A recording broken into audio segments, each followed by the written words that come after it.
ఈరోజు సాకలైలమ్మ వర్ధంతి జరుపుకోవడం మాకందరికీ చాలా సంతోషం.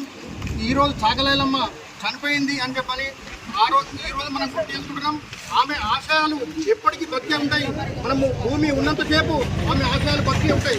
అంటే ఆ రోజు నిరంకుశ పాలనలో ఉన్నటువంటి నైజాం కాలంలో ఎంతో ఇబ్బందులు బాధలు ఓర్చి ఆ రోజు ఒక మహిళ బయటకు రావాలంటేనే, ఒక వ్యక్తి బయటకు రావాలంటేనే ఎంతో కష్టం ఉంటే ఆ రోజు ఎదిరించి మేము కూడా స్వతంత్రంగా మా బతుకు మేము బతుకుతాము, మా జీవనం మేము జీవిస్తామని చెప్పని అప్పుడున్నటువంటి నైజాం ప్రభుత్వానికి వ్యతిరేకంగా ఉద్యమం చేసినటువంటి వీరవనిత అటువంటి వ్యక్తి మేము సొంతంగా మా కాలం మేము నిలబడి మా బతుకు మేము బతుకుతాము, గొర్రెలు పెంచుకుంటాము, కళ్ళు తీసుకుంటాము, అదొక పని మేము చేసుకొని మా బతుకు మేము బతుకుతాము అని చెప్పి వీరవనిత ఎవరికి తలంచకుండా మా పని ఆ రోజు ఉన్న కాలంలో మా పనులు చేసిన తర్వాత మీ పనులు చేసుకోవాలని చెప్పని అనేటువంటి ఉద్దేశం అప్పుడున్నటువంటి దొరలు పెద్దందరులకు ఉండే.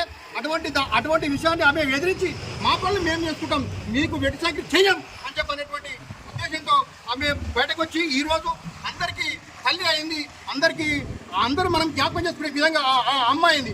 అటువంటి అమ్మని మనం గుర్తు చేసుకొని ఆమె ఆశయాలు మనం కొనసాగించకపోతే మనము బతుకున్న చవాళ్ళలాగానే ఆమె ఆశయాలు కొనసాగిస్తూ మనందరము బీసీలు ఎస్సీలు రాజ్యాధికారంలోకి వచ్చే విధంగా మీరు ఒక బానిసల్లాగా కాకుండా మీరు రాజ్యాధికారంలోకి వచ్చి మన పాలన మనం పాలించుకోవాలని చెప్పని పెద్దలందరికీ మాకు కూడా అవకాశాలు ఇవ్వాలని చెప్పని మనస్ఫూర్తిగా కోరుకుంటూ నమస్కరిస్తూ ముగిస్తున్నా. సాకలైలమ్మకి